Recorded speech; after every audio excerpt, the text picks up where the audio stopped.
First up at 5:30, we turn to the latest on the coronavirus. Connecticut's art community has been virtually shut down since March because of the global pandemic. And today, the Connecticut Department of Economic Development applauded the award of $9 million to aid various nonprofit art venues and organizations in New London and Norwich. Channel 3 New London Bureau Chief Kevin Hogan is live on the harbor in Norwich to explain. Kevin. Hi, Shante. You know, the pandemic has changed everything in the way we do things. In the arts, they were able to stay alive online or outside socially distanced. So these monies are going to go a long way to helping them stay afloat.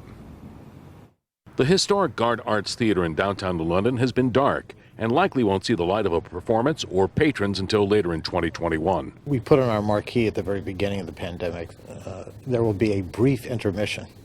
And we thought that was funny because we thought it meant a couple months. Months turning into almost a year, a loss to nearby restaurants too and downtown businesses.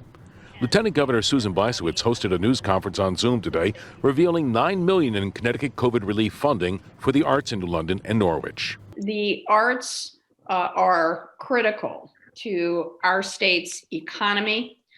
They create more than 57,000 jobs. The Guard Arts Center received $182,800, the Eastern Connecticut Symphony $56,700, and Art Reach Norwich $9,400. The Eastern Connecticut Symphony Orchestra may not be performing, though, in theaters because of the pandemic, but musicians and conductors can still get together online and celebrate their talent, such as this virtual sleigh ride production, which was posted online. This funding is super important for the symphony, and it's going to be able to allow us to provide funding to our musicians. The arts are critical to our state's economy.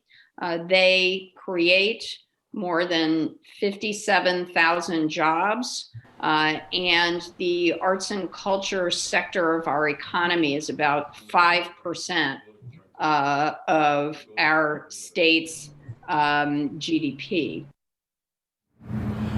Now, some other nonprofits are eligible for a state grant up to a $5,000 base. Still, others who received contributions between March 10th and November 1st, well, they can get a 50% match of contributions. Live at the Mobile Newsroom in Norwich, Kevin Hogan, Channel 3 Eyewitness News.